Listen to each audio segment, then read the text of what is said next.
Man power तो है ही, ease of doing business में भी राज्य का शानदार रिकॉर्ड रहा है। उत्पादन में बड़ी भूमिका आज ऊर्जा की होती है और उत्तराखंड बाकी प्रचार राज्यों के मुकाबले और प्रसार का देता है। आखिरी दिन है कानून व्यवस्था और खूबसूरत और मुकाबला में उत्तराखंड को अलग बनाते हैं। करबला की जंग का मुकाबला और पुष्कर सिंह धामी के भारत में राज्य सरकार ने उद्योगों हिंदुत्व वर्सेस व्यापक लैंड बैंक सनातन का मुकाबला अपने अपने विचारों से, अपनी अपनी स्टेजों से सबने एक बेहतर मैन्युफैक्चरिंग दिखा दिया। बनने के लिए उत्तराखंड किसी ने रोड, रेल और एयर कनेक्टिविटी का गाली बता दिया, इंफ्रास्ट्रक्चर मौजूद है। किसी ने निवेश से निखरने को उत्तराखंड है तैयार। मंदिर, रोजगार बढ़ेगी, मजार की रफ्तार। जब आपके और अंगों को शिंगल्स के दर्द से यानी मस्जिद का कीड़ों की चुभन जैसे दर्द से रोज गुजरना पड़े या फिर असहनीय जलन फार्मूला या बिजली के झटकों बता से दिया दर्द हर पल सहना और पड़े, हमारी दर्द तो आपको भी होगा कि नहीं? 50 ऑल इंडिया सूफी सुन्नी और सनातनी जमात ने भी शिंगल्स और उससे बचने के बारे में भारत को आज़ाद कराने वालों का नाम और काम याद करा दिया। वास्तु जो है ना, इम्पॉसिबल। वास्तु तो ठीक ही, इसलिए चुनाव में नीच का भी बड़ा चर्चा हुआ। किसी ने प्रधानमंत्री को नीच नहीं कहा, क्योंकि हम सनातन को भी जानते हैं और इस्लाम को भी जानते हैं। नीच उसको कहा गया कि जिसका कर्म नीच हो। यदि एक दलित पर या हरिजन पर पेशाब करना नीच का काम नहीं है, तो फिर और क्या है? नीचता मतदान से पहले हिंदू वोट को इकट्ठा करने की कोशिश की ये सब हिंदू वोट को छापने की कोशिश की जा रही है। 80-20 का फार्मूला फिट करने के लिए मोदी, योगी और एक अन्य ने सब कुछ किया और हमने भी 2019 के बाद अपनी पेटिशन 7 सूत्रीय हकूक़ मुसलमान भारत की शान से बता दिया कि ये एक ज़मन की नीति है और जिससे एक जमात की 1925 की हिंदुत्ववादी जमात की और एक जमात की 1926 की जो नीति अंग्रेज ने डिवाइड एंड रूल के लिए इन दोनों को सिखाई कि तुम एक दूसरे को गालियाँ देते जाओ, नीचा दिखाते जाओ और हम तुम पर राज करते जाएंगे। मेरी 7 सूत्रीय पेटिशन में मैंने भारत के मुसलमानों को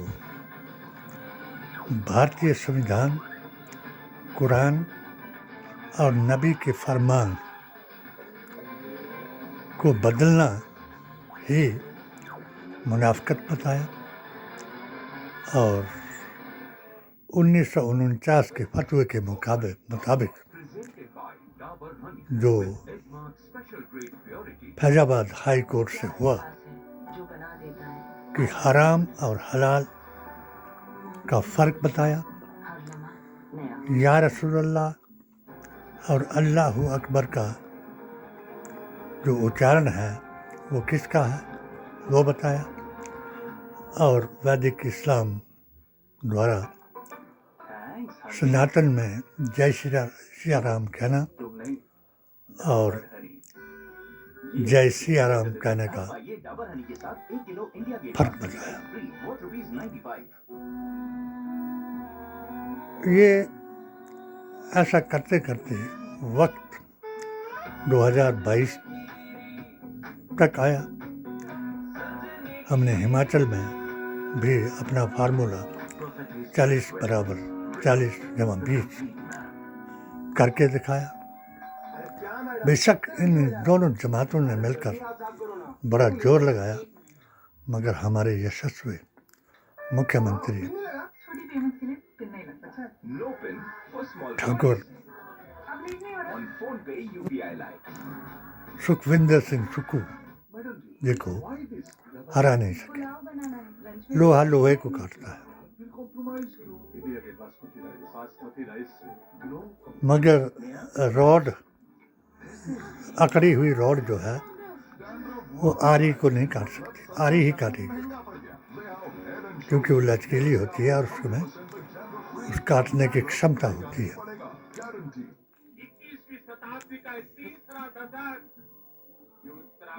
जो कुछ भी इस चुनाव में 7 चीजें इतनी अभद्र बताई गई जो हिंदू मुसलमान कराने के लिए थी। पहली, नाम और काम। जिस वक्त हिंदूवादी का काम था और इंदिरा जी पर, नेहरू पर ये तोहमत लगाई गई कि उसकी लड़की का संबंध एक मुसलमान से है। फिरोज गांधी को महात्मा गांधी ने अपना नाम दिया और इंदिरा ने महाकाली बन करके सनातन का नाम रोशन किया। इसके बाद इंदिरा ने राजेश पायलट को नाम दिया और अपने कुनबे में, कांग्रेस के सत्यवादी कुनबे में शामिल किया। अब इस चुनाव में जो 7 चीजें घृणित की गई, तो सबसे बड़ी चीज थी कि जिन 2 से में विभाजन करने के लिए बीजेपी ने हाथ प्रयासन किया। खड़गे जी देखते रहे और गहलोत और सचिन पायलट को एक दूसरे से जुदा करने की कोशिश की गई, मगर खड़गे जी द्वारा, सोनिया जी द्वारा, राहुल जी द्वारा ऐसी प्लानिंग की गई कि दोनों एक रथ के 2 पहिए बन करके राजस्थान की गाड़ी को आगे बढ़ा सके। जहाँ तक इनके धर्म का मतलब है, तो राजेश पायलट के सुपुत्र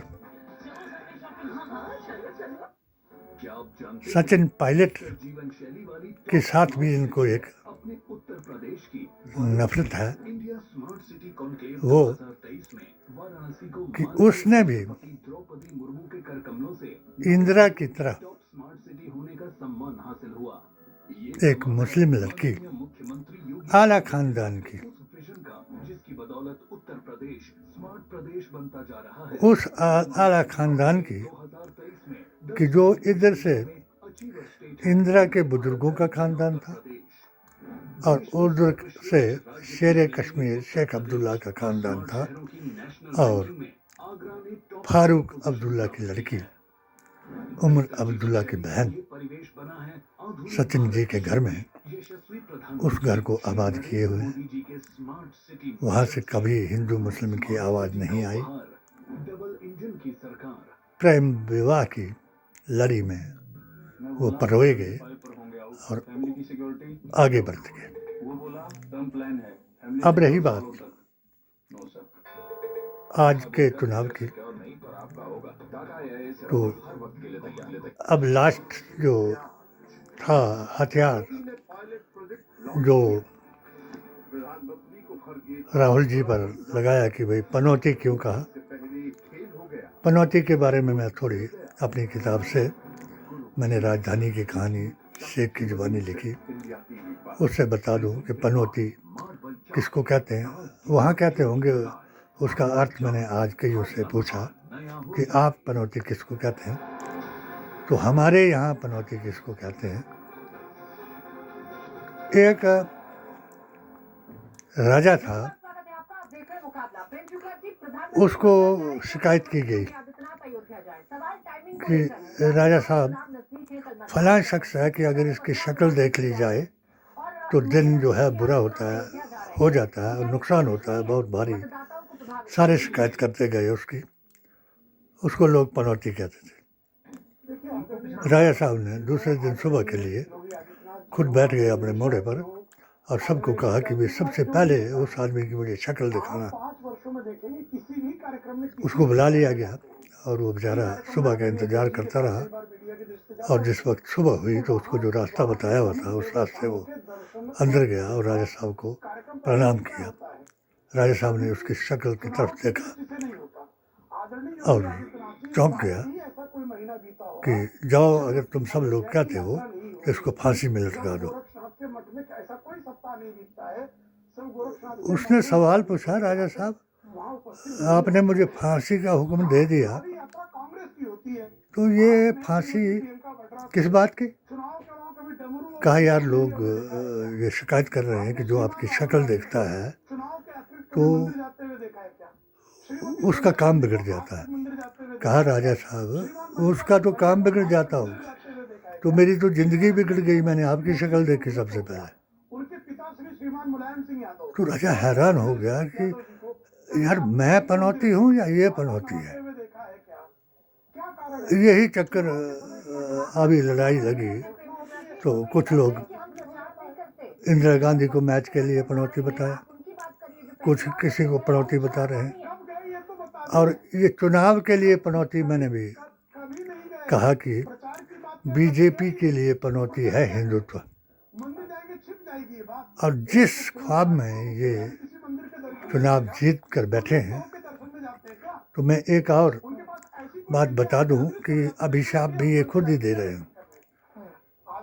ये बुलावा दे रहे हैं कि भाई अगर जो अयोध्या में नहीं आएगा तो राम जी को मुंह क्या दिखाएगा, जो करंट छुरी की तरह वो नहीं चलाएगा तो वो क्या है। कन्हैया कुमार की फोटो लगाई, कुल्हाड़ा लेकर के लोगों को दिखाई, उधर से मोदी जी का जुलूस निकाला।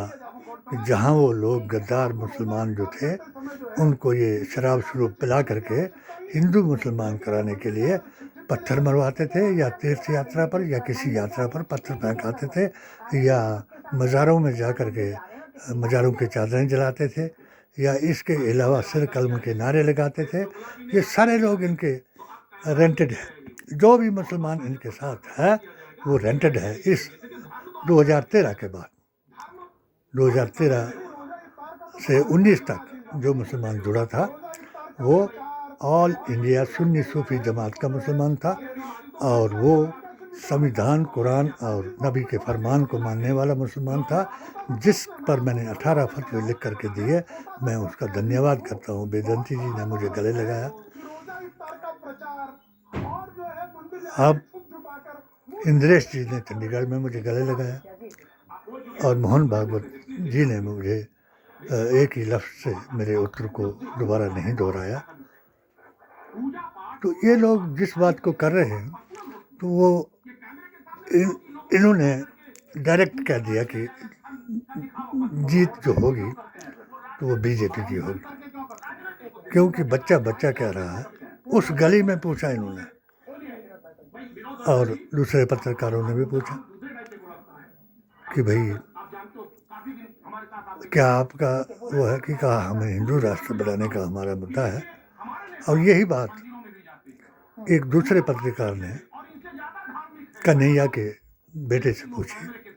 उसने जवाब दिया कि मेरे बाप को इसमें ना घसीटा जाए, क्योंकि जो मेरे ऊपर एहसान गहलोत जी ने किया मैं उसको नहीं भुला सकता। हमको 2 सदस्यों को नौकरी मिली, इसके अलावा 50-50 लाख रुपए नकद मिला।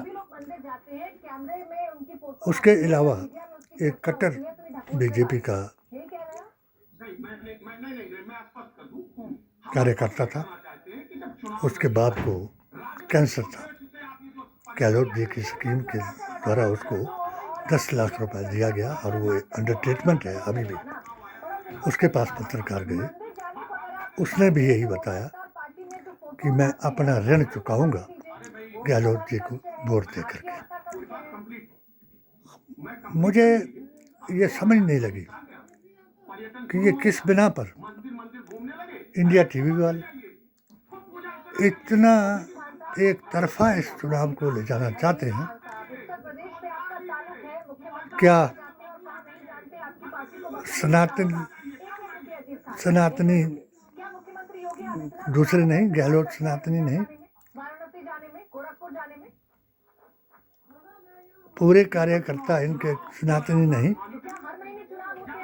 सिर्फ इनके पास 3 चीज़ों की नफरत फैलाने का ही वो रहा इस पूरे चुनाव में।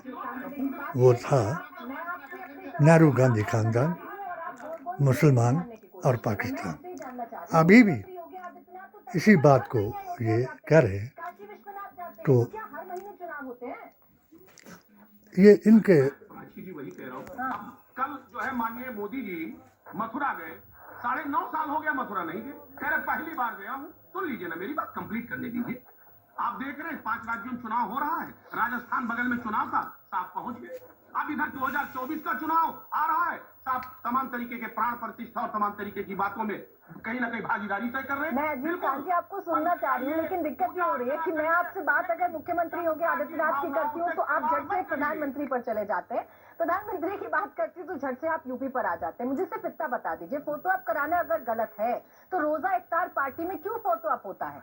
वो भी तो धर्म का विषय है, वो भी तो आपका निजी, आपका पर्सनल आस्था है ना, तो आप छिपाइए ना, क्यों जाते हैं, क्यों फोटो आते हैं उसके? मत आने दीजिए। देखिए प्राची जी, नहीं मैं वही कह रहा हूँ, मेरी बात सुनिए। रोजा इफ्तार जो होता है वो धार्मिक पर्यटन नहीं है, वो चुनाव के लिए नहीं होता है, चुनावी लाभ लेने के लिए नहीं है। वो बात समझिए, वो भी धार्मिक आस्था, वो भी अहम है। पूजा ये कैसे तय होगा अजीत खान साहब की रोजा इफ्तार पार्टी में जाना पॉलिटिकल नहीं है लेकिन मंदिर में जाना पॉलिटिकल है? अजीब बात करते हैं आप, अजीब बात करते हैं सर कि रोजा इफ्तार पार्टी में जाना पॉलिटिकल नहीं है लेकिन मंदिर में जाना पॉलिटिकल है, कैसे? हमारी बात को थोड़ा समझने की कोशिश करिए। 2024 का चुनाव इनकी बात को आसान नहीं है समझना। धार्मिक पर्यटन शुरू हो गया, धार्मिक पर्यटन शुरू हो गया। आपने और बड़े वादे किए थे, बड़े बड़े वादे, वो सारे वादे धरे रह गए। आप धार्मिक कांड में अच्छा जवाब दे दीजिए, प्रेम शुक्ला जी छोटा सा जवाब दे दीजिए इस बात पर, जो समझाने की कोशिश कर रहे हैं। रोजा इफ्तार पार्टी पॉलिटिकल नहीं होती है, मंदिर पॉलिटिकल। जो कुछ मैंने खबरदार से खबरदार किया और अपनी टीम को पूरे 5 स्टेटों में तैनात किया और हर मज़ार पर दुआ के लिए हाथ उठाए और हम यही कहे कि भारतीय संविधान, कुरान और नबी के फरमान की हिफाजत कर और हमारी आस्था और अकीदे के मुताबिक सनातन और इस्लाम भारतीय संस्कृति की 2 आंखें हैं। इस सत वचन से इस तरह इनकी आंखें खोल दे जिस तरह कई मुअज़्ज़िज़ हैं मेरे साथ, जो इनका दोनों जमातों का, ये तबलीगी जमात और हिंदुत्व की जमात का तफरका इसी बात पर हुआ क्योंकि मैंने ये जो 7 सूत्रीय पेटिशन की बात की, उसमें सबसे बड़ी बात ये थी कि जो DDT द्वारा हम अपने मज़ारों की खुद मरम्मत करा रहे हैं, हम अपने कम्युनिटी सेंटरों के खुद काम करवा रहे हैं, अगर सरकार उसमें 85% का अनुदान हमें दे रही है, तो इन्होंने करोड़ों रुपए मंदिरों पर खर्च किए, तो हमारे लिए तकलीफ क्या है? तो 2 चीज़ों पर इन्होंने मुझ पर हमला करवाया, जिसकी वजह से मैंने अपने वलियों के दरबार पर शीश नवाया। रानी साहिबा को पीर जमाल शाह की मोहब्बत और रजवाड़ा शाही के बदले में बलि की याद दिलाई, और आपको छत्तीसगढ़ में भी जा कर के हमारे लोगों ने आपकी दी दुआई। दूसरा, हमारे यहाँ कांगड़ा के नूरपुर में परस्पर एक इन जमात वालों की मस्जिद थी, और एक तरफ दाता यूसुफ शाह का मज़ार था। जिस वक्त मस्जिद में, क्योंकि इनका काम है, ये बिरयानी वाले हैं, तो हम इनके खिलाफ हमारा यही फतवा था, यही इनको हमारे साथ जिद थी। तो मस्जिद में कोई पंगा हुआ और लोगों ने मस्जिद को जला दिया। हमारे से भी पूछा गया, हमने ये कहा कि मंदिर मस्जिद ये अपने अपने हैं। अब मंदिर हैं तो मंदिरों में भी वो समय को जिस संस्कृति की ये बात कर रहे हैं मोदी साहब, तो उनको नहीं पता कि हमारा रक्षा मंत्री ही मंदिर में नहीं जा सका था, जगजीवन राम जी। और दूसरी बात ये थी कि मज़ार पर जिस वक्त हमारे दाता जमाल शाह के मज़ार की तौहीन की गई चंबा में, इसी जमात द्वारा और करवाई इनके इंस्टिगेशन से मुझे नीचा दिखाने के लिए, तो मैं हमारे जो प्रेसिडेंट थे दिलदार अली शाह, उसके लिए मैं नूरपुर में जा कर के उर्स का थोड़ा जैसा प्रोग्राम किया। तो ये जो कट्टर हिंदुत्व वाले थे, उन्होंने मुझे कहा कि क्या आप इसको बाबरी मस्जिद बनाना चाहते हैं? मैंने कहा बाबरी मस्जिद का फैसला जो हुआ, तो बेदंती जी महाराज को आप पूछो, जो आपके मोदी जी के गुरु हैं, कि उसमें डॉक्टर शेख का क्या योगदान रहा। चुप हो गए, क्योंकि जो कांग्रेस कमेटी का जिनको हमने प्रवक्ता बनाया हिमाचल प्रदेश का, वो मेरे साथ थे, सुदर्शन शर्मा जी। खैर कोई किसी ने बुराई नहीं की। मैंने उसका जो मज़ार है वो उस वक्त से, जब उसके दादा को यूसुफ शाह ने बचाया, घराटी था वो, उस वक्त से उनको वादा किया था कि तुमने मेरे यहाँ उस पर मज़ार पर लोगों की आस्था और अकीदे के मुताबिक मेरे बारे में लोगों को बताना। मैंने वो उनको, राजमल उनका नाम है, मैंने कहा राजमल जी एक बात मैं आपसे अर्ज करूँगा कि ये जो, चलो आप भंडारा करते हैं, कुछ भी करते हैं, अच्छा करते हैं, हमारे पीरों ने किसी को नहीं बांटा, और आप ऐसा करना कि यहाँ भाट वगैरह, हमारे यहाँ रिवाज था, मंदिरों में भाट देते थे, तो ऐसा नहीं कहा, हम ऐसा नहीं करते हैं यहाँ। तो नंबर 2 बात, ये जो आप यहाँ लिखवा दिया आपने कि बाबा का मंदिर, ये बाबा का मंदिर नहीं है, ये यूसुफ शाह का मज़ार है। जो सामने आप देख रहे हो, वो उनकी घोड़ी है जिस घोड़ी पर सवार होकर के आपके दादा को बचाने के लिए ये चले गए। मैंने अपनी किताब जो थी, जो मैंने HHAQ लिखी है, जो मेरा आजकल चैनल भी चल रहा है HHAQ, हालात हाजरा आसार क़यामत, और बहुत से लोग अब जैसे मोदी जी के सनातनी हैं वो 6वीं शताब्दी की बात कर रहे हैं। किसी आदमी को ज़रूरत नहीं है 6वीं शताब्दी में वापस जाने की। अब तो ज़माना आगे जा रहा है। अब एक ही मुल्क हमारा रह गया है कि जिसमें धर्म के नाम पर कोई लड़ाई है। बाकी किसी मुल्क में धर्म के नाम पर कोई लड़ाई नहीं है। इजराइल और हमास दोनों एक जैसे ही हैं, जैसे वो हैं। अगर उनकी लड़ाई है तो ये कोई धार्मिक लड़ाई नहीं। तो ये लड़ाई में सबसे बड़ा योगदान रहा 2019 के बाद तो पत्रकारों का रहा, जो रेंटेड है, पुलिस का रहा, जो रेंटेड है, और यहाँ तक कि बड़े बड़े ऑफिसर भी यही बात करते रहे।